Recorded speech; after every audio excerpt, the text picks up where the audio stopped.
Back to square one. California shuts down most of its public life for the second time. Back in March, it was the first U.S. state to impose a strict stay-at-home order, even closing down its beaches, parks, and campsites. But now that more is known about how the virus is transmitted, the state has shifted its policy, allowing outdoor activities to continue while closing most indoor facilities. Today, we are announcing additional statewide actions as it relates to our stay-at-home order here in the state of California. We are now effective today, requiring all counties to close their indoor activities, their indoor operations. The governor is acting on the fact that new COVID-19 cases in the state have surpassed 8,000 a day, more than twice as many as a month ago. This could soon overburden hospitals in rural parts of California.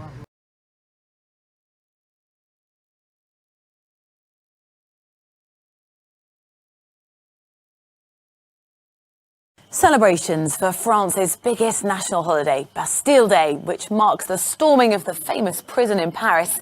Well, the celebrations have been significantly scaled back this year because, of course, of the COVID-19 pandemic.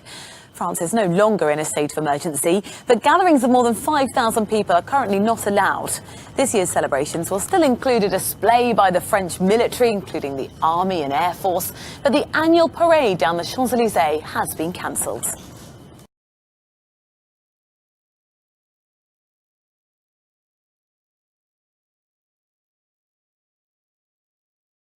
For Qataris, this has been a long battle on many fronts.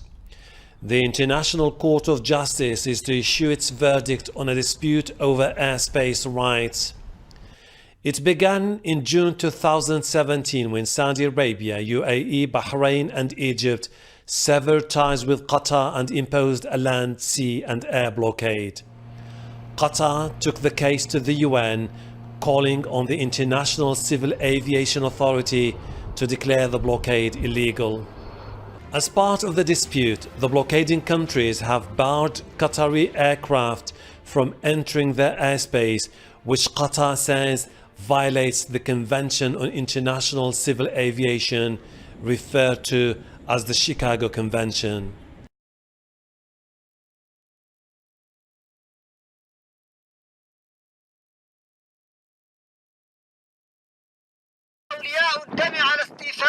In the city of Timbuktu, Al-Qaeda-linked forces call on crowds to witness the killing of a man. This footage, secretly shot by Al Jazeera in 2012, has never been broadcast.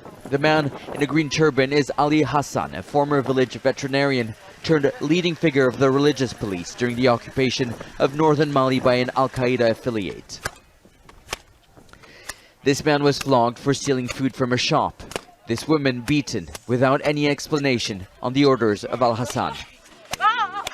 He's now at the International Criminal Court accused of crimes against humanity and war crimes, including the torture, rape and sexual slavery of women and girls, forcing them into marriage with Al-Qaeda-linked fighters. In an interview with Al Jazeera at the time, he said that he was only applying Islamic law and defending Muslims.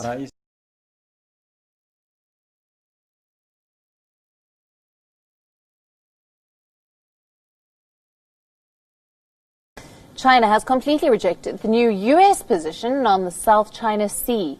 The Chinese Foreign Ministry accused the U.S. of meddling in the region and driving a wedge between China and the ASEAN nations. Beijing also said that it had no intention of creating a maritime empire in the South China Sea. The United States and China are all set for a showdown over the contentious South China Sea. For the first time ever, Washington has outrightly rejected almost all of China's claims over the lucrative Pacific region. Now, Secretary of State Mike Pompeo launched a scathing attack on China, calling China's claims a bullying campaign to control the smaller Southeast Asian nations in the region, and Pompeo described China's claims as completely unlawful.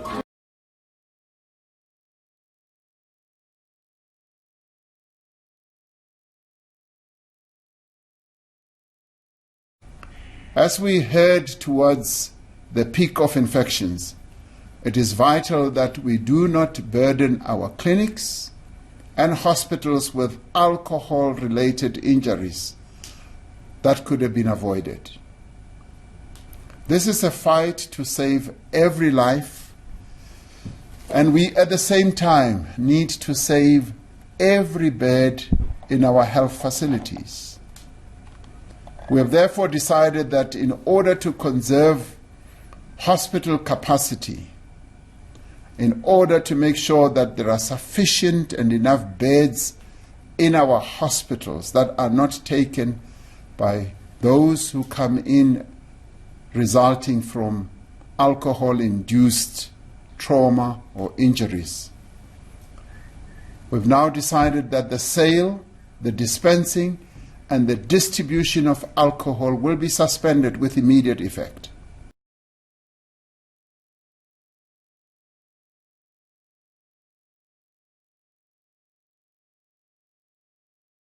At a news conference on Monday, lawyers for the ex-secretary of Seoul Mayor Park Won-soon, that died last week in an apparent suicide, accused him of sexually abusing her for 4 years. In a statement, the secretary said that during the years of silence, she was in pain and alone, feeling powerless and vulnerable against huge power. Park Won-soon was one of South Korea's most influential leaders and was seen as a possible presidential candidate. His death came just a day after the secretary filed a police complaint about his behavior. Under local legal procedures, the criminal case against the former mayor is closed because the suspect is deceased.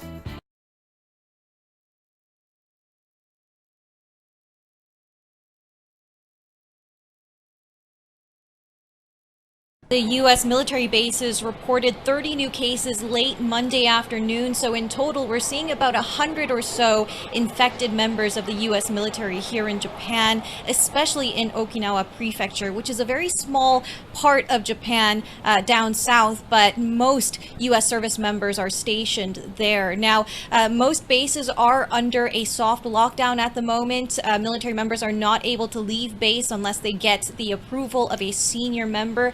But at the same time, we are seeing some mixed reports saying that at least one base is allowing some of its members to go out for food and groceries and takeout, which means that the local population is still at risk. That is creating a divide between local authorities and U.S. Military members. Local authorities, especially in Okinawa, voicing their concern and anger towards the U.S. service members not keeping a good handle on the COVID-19 outbreak.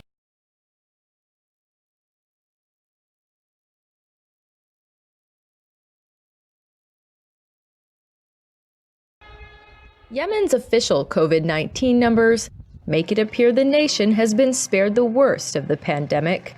But one gravedigger in the southwestern city of Taiz tells a different story.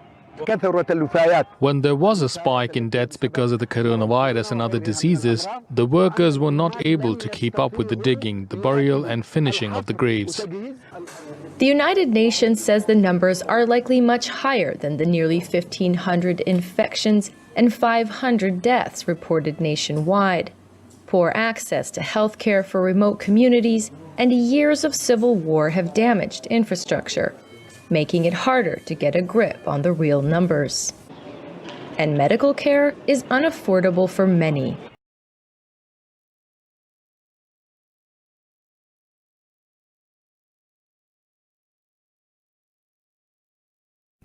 The British government will ban Huawei from having any role in providing technology for its 5G networks from 2027 on, with the company barred from providing any new equipment from the end of this year.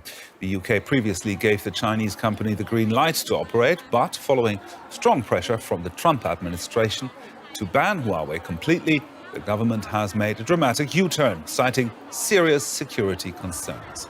Here's what the UK's Digital Secretary Oliver Dowden had to say. The government agrees with the National Cybersecurity Centre's advice.